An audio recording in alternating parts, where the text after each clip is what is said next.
So, just as a disclaimer before we start the video, I'm not an electrician, so this is DIY only. Follow at own risk, and I take no responsibility for anything you do.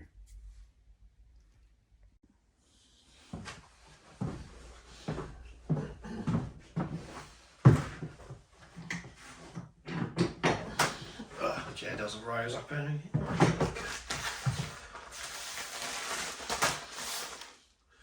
Right guys, so I've been busy through the week while I've had to go back to work, and while I went back to work I've left my 3D printer running. So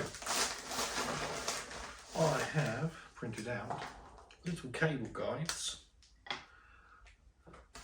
which will allow me to slot the cable that runs along the centre of the boat through those and support it all the way down, rather than putting a C channel in and whatnot. That will hold them. And just for retaining purposes, I've also designed and printed a little clip that literally just slides on the top. So it's got two screw holes, one on the top and one in the side, so that when I put it onto the batten itself, I can either screw it straight down or from the side. That's that. And just so I can show you it in practice, before I zoom up the video and go ham on the wiring, I've literally measured the wire that I'm using for the 24 and 12 volt system and designed it to snugly fit in between it. So that's how it will sit. Little clip goes on top, just enough to hold it and retain it. A little bit of pressure, little click, and there we go. So that will sit on the edge of the batten and hold the wires. I've also got the light switches. So I've got a couple of standard normal 1 gang 2-pole output, I think it is. So it has two alive in and alive out, rather than just an on-off switch itself. Double switch, that's for in here, for the kitchen and for the living room. These are the standard switches, and this other switch is an intermediate switch, which what you need to use if you want to connect, say, 3 light switches in one room. So this is going in the bedroom because I'm having the main switch as you walk through the door, and then a switch on the side of the bed, so you can turn the lights on and off from the bed and when you go out of the room. So need an intermediate switch for that. If I remember, I will try and put in a little wiring diagram so you understand how they work and how they're integrated into a circuit per se. So that's that. And those, I have a couple of USB. I know some people will scream at USB plug sockets on boats, but they're only for the bedroom, and that's only so I don't have to run a second 12 volt, 24 volt line down or under the gunnel along with the 240, so I can still keep them separate. I know it uses more power with being inverted up to the 240 as it travels down, but the amount that it's going to take is not a large amount in comparison to the cost it's going to cost me to go and run another line of wire down the other end of the boat. And then a couple of standard double gang plug sockets. Some of them are quite nice because they have on the back colour coded for your live, neutral and earth. These don't. They have the little symbol for earth and L for live and M for neutral. So as long as you double check what you're wiring before you wire it, you should be okay. I don't know whether or not this has what I will refer to with the colours. Don't believe it does. No, so this one's the same. More expensive ones will have a coloured band just sitting on the top so that you can see which one is supposed to be wired.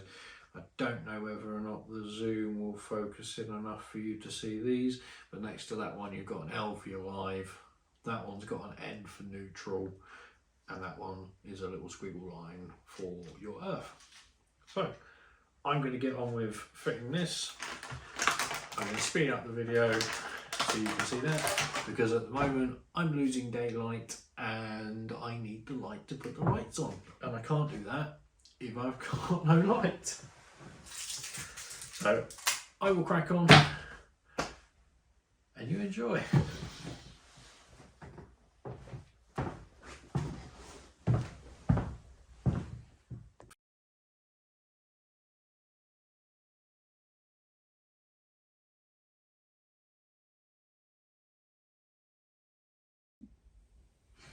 Right, so this light switch needs to be the intermediate one, which allows it to switch over inside. So rather than having the two terminal parts at the bottom and one at the top, so for your common, you end up with two at the top. Dropping everything. So as you can see, you get an L1 and an L2 on both top and bottom, as well as a earthing bit, which to be fair, don't really need on 12 volt too much. But it's literally in, out, and it crosses over in between for when you're doing the others. This extra wire here is the return line for the light. So this is what technically is going to power it.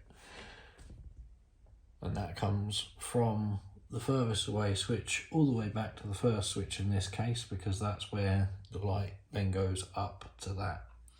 So me being silly, I cut that here thinking that I needed to do something inside the plug socket, which I don't. So I need to reconnect that, which I will do momentarily. But simply enough, you've got an in and an out, and that's it. So I will quickly unscrew these.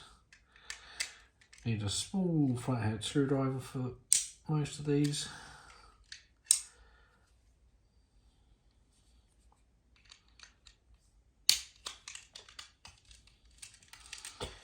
Now ideally I want to put ferrules on these in the end. That's basically just a metal sleeve that goes around the wires. Makes a much better connection, but you don't have to have them in. It just limits the chance that a stray strand can go into another socket, cause a short and cause a fire. But like I say, it's not needed as long as you double check before you finish putting it together. It should be okay. I'm just going to speed this up, pop the two wires in there, pop the two wires in there, and on to the next one.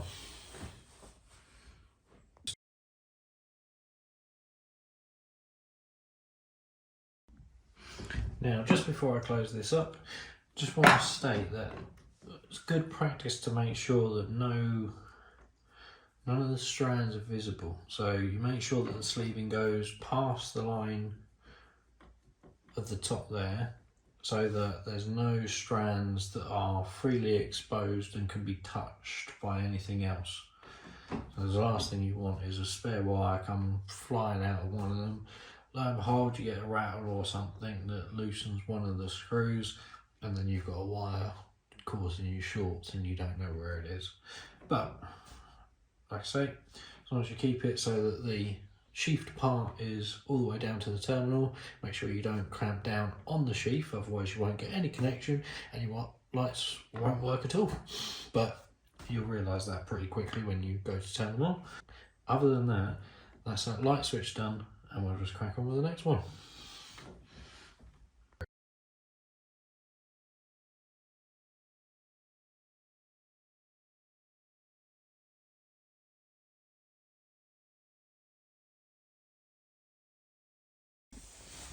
Now, as you can see from this plug socket, what I was on about earlier about them colour coding the connectors for you. So this is a prime example of ones trying to make it easy for you your neutral, your live, and then your earth.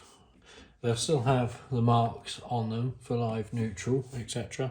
But it makes it a lot easier if you can't remember which colour's which when you're wiring it up. So, right, time to swap this one over to the antique brass look and move on.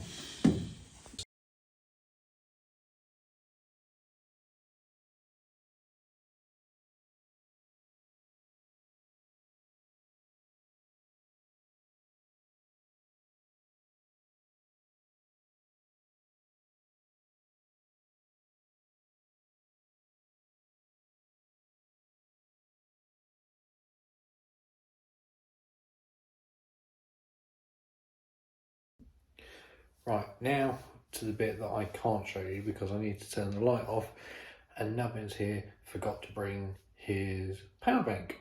So I have no extra lights, so hopefully I've got enough light in the boat here to actually see what I'm doing, and I'll come back once I've wired that up and we can see what it looks like. Right, so you're going to have to excuse the light. Let me put you a bit.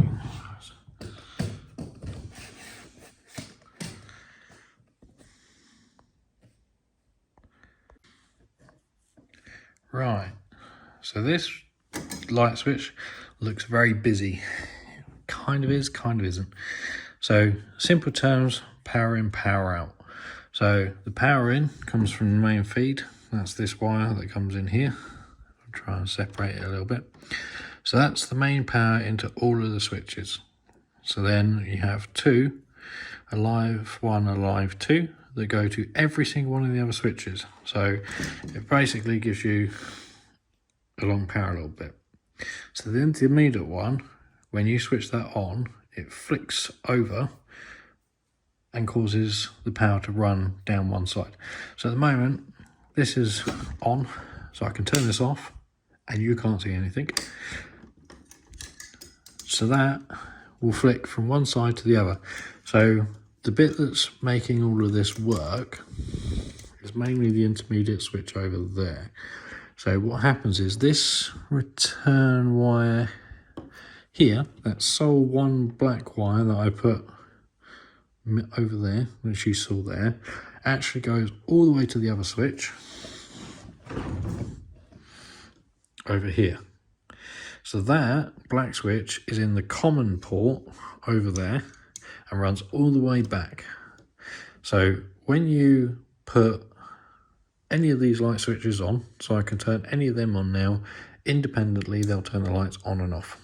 So this one, you got your power in and then travels down one of these lines. When you flick the switch, it travels down the other line.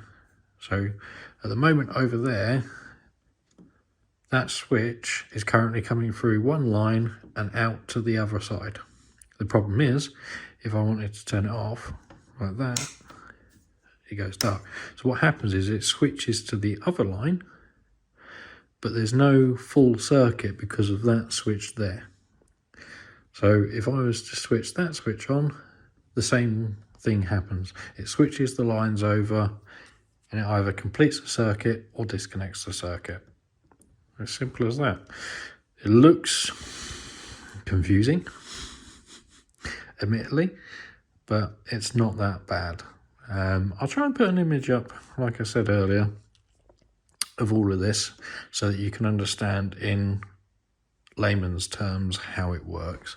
So I'm going to screw this one up and then move on to the front of the boat. So I'll see you in a minute.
So you saw the clips that I made earlier in the video, and now I'm going to show you what they look like after they're done.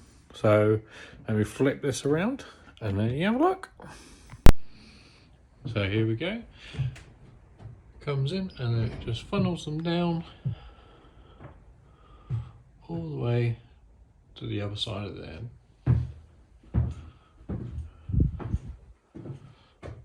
Keeps the cables nice and tidy and supports them so it'll be out of the way when we put the centre part up.